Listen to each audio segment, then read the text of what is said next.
दोस्तों, ढोंगी और पाखंडी धर्मगुरु अब लगभग सभी धर्मों में देखने को सुनने को मिल रहे हैं। इनमें सबसे बड़ी बात यह है कि इन धर्मगुरुओं के कारनामे बिल्कुल अनोखे और अतरंगी होते हैं, जिसके चलते वो अपने श्रद्धालुओं को झांसा देते हैं। लेकिन देखा जाए तो इन ढोंगियों का सबसे सॉफ्ट शिकार महिलाएं होती हैं। अपनी धार्मिक प्रवृत्ति के कारण महिलाएं इन ढोंगियों के जाल में जल्दी फंस जाती हैं और इसके बाद शुरू होता है इन धर्म गुरुओं का गंदा खेल। कहने को तो मुस्लिमों में मुल्ला या मौलवी और हिंदुओं में बाबा आजकल खूब पकड़े जा रहे हैं। इन्हें कोई मतलब नहीं कि इससे धर्म की बदनामी होती है, लेकिन इन सब में असल दोष उन लोगों का है जो ऐसे बाबाओं और मौलवियों और पादरियों के पास मोक्ष की प्राप्ति के लिए चले जाते हैं और वहां जाकर उनके जाल साज में फंस जाते हैं। इसलिए आज के इस वीडियो में हम इंडिया के टॉप पाखंडी धर्मगुरुओं के बारे में बताने जा रहे हैं, जिनके बारे में जानकर उनकी हरकतें सुनकर आपके रोंगटे खड़े हो जाएंगे गुरु। तो चलिए बिना देरी किए वीडियो को शुरू करते हैं। आसाराम बापू।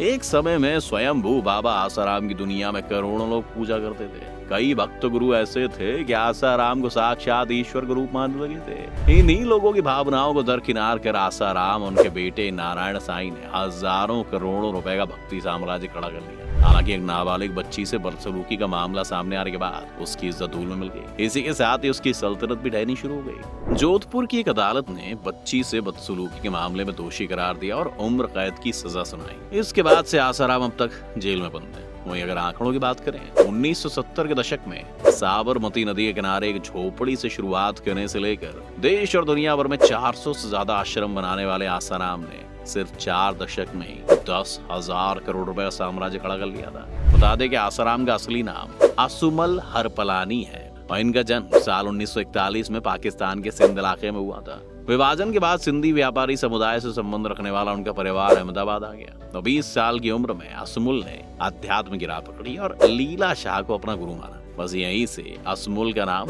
आसाराम हो गया। साल 1972 में आसाराम ने अहमदाबाद से लगभग 10 किलोमीटर दूर मोटेरा कस्बे में अपना पहला आश्रम शुरू किया और देखते ही देखते ऐसे वो भोली भाली जनता के दम पर एक पूरा साम्राज्य खड़ा कर लिया।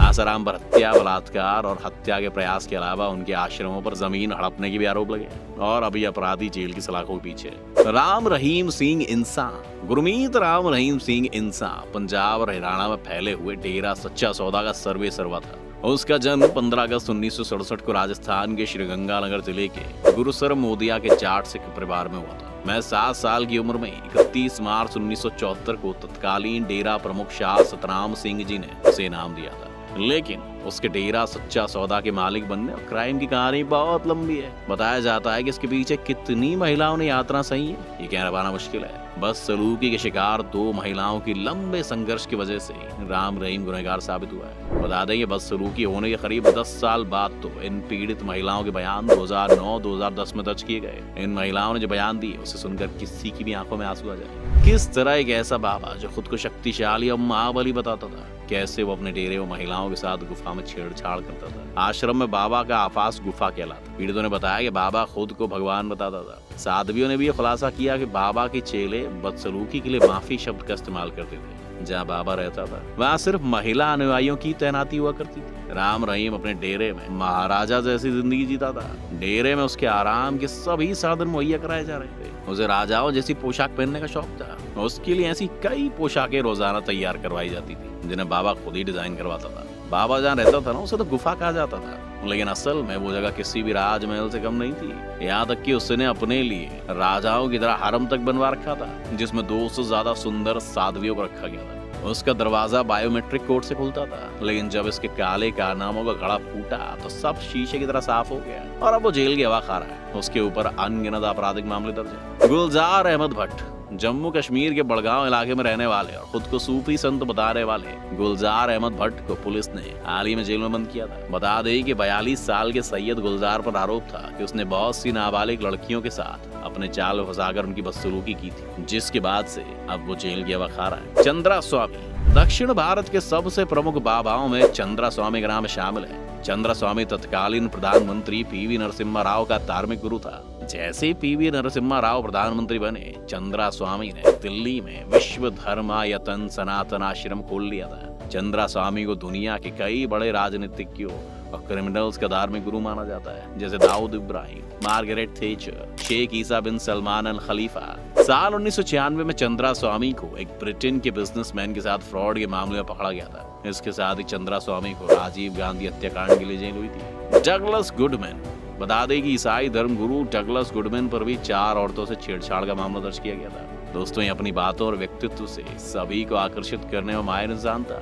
इस धर्मगुरु पर लोगों को मारने और अपने ही सेवकों को पीटने का आरोप जब लगा तो इसे 2004 में सलाखों के पीछे फौरन बंद कर दिया गया। नित्यानंद स्वामी नित्यानंद बेंगलुरु मैसूर हाईवे पर नित्यानंद ध्यान दीपम आश्रम चलाता है। वो साउथ इंडिया का मशहूर कथित धर्मगुरु है। 2010 में उसकी एक कथित एडल्ट सीडी सामने आई थी। उन पर आरोप लगे थे कि सीडी में नित्यानंद एक एक्ट्रेस के साथ फिजिकल रिलेशन बना रहे हैं। लेकिन जब सीडी की जांच हुई तो सेंट्रल फॉरेंसिक लैब ने सीडी को सही बताया, लेकिन नित्यानंद के आश्रम ने अमेरिकी लैब की रिपोर्ट पेश कर दी जिसने सीडी से छेड़छाड़ होने का दावा पेश किया। इसके बाद तो नित्यानंद का जमकर विरोध हुआ, वो अरेस्ट भी किए गए, लेकिन कुछ दिनों बाद ही उन्हें बेल भी मिल गई। ऐसे में देखा जाए तो ये सब काम हमारे धर्मगुरुओं को शोभा नहीं देता है। इसलिए भारतीय अखाड़ा परिषद ने बड़ा ऐलान किया है जिसमें उन्होंने अपनी संस्कृति को बचाने के लिए 14 बाबाओं की लिस्ट जारी की है। आइए जरा इसे भी विस्तार से जान लेते हैं। अखाड़ा परिषद की लिस्ट में बलात्कारी बाबा गुरमीत राम रहीम, आसाराम उर्फ आशुमल शिरमानी, आसाराम का बेटा नारायण साईं, सुखविंदर कौर उर्फ राधे माँ,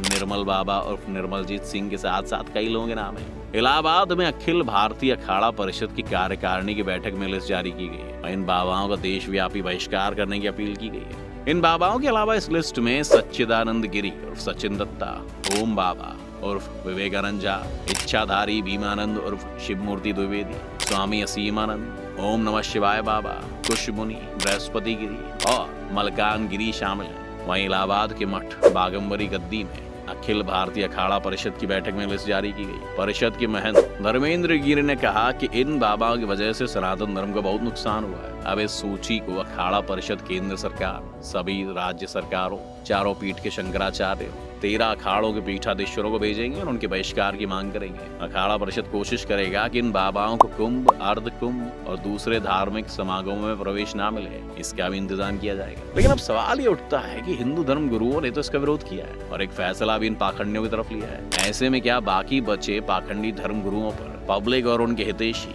कब एक्शन लेंगे, ये देखना होगा। खास करके मुस्लिम मौलवियों की बात करें तो आए दिन बंद कमरे में शिक्षा के बहाने बच्चों के साथ गलत काम करने की कोशिश करते हैं और बाद में फिर उन्हें डरा धमका देते हैं। शायद इसलिए इनका मामला कम देखने को मिलता है। इसके बावजूद फिर भी हर दिन मौलवियों की ऐसी करतूतें खबरों या अखबारों में देखने को मिलती रहती है। ऐसे में शिक्षा के द्वार हमेशा खुले आसमान के नीचे या सामूहिक रूप से देना चाहिए, ना कि बंद कमरे में। ये बात भी हमारे मुस्लिम भाइयों को समझनी चाहिए। जब तक आप सब अपने बच्चे और बच्चियों को लेकर सावधान नहीं होंगे तब तक इसका कोई समाधान नहीं है। आप सबको अपने भविष्य के लिए और आगे आने वाली पीढ़ियों के लिए अंधविश्वास का दामन छोड़कर एक कदम शिक्षा और जागरूकता की तरफ बढ़ाना ही होगा। यही इसका एक इकलौता हल है। शिक्षा ही वो सीढ़ी है जिसे हम पढ़कर एक नया और सुरक्षित भविष्य खड़ा कर सकते हैं। तो दोस्तों ये थे हमारे देश के सबसे टॉप पाखंडी धर्मगुरु। आपको हमारे द्वारा दी गई जानकारी कैसी लगी जरूर बताइएगा। साथ ही वीडियो को लाइक करके चैनल को सब्सक्राइब करना बिल्कुल ना भूलिएगा। धन्यवाद।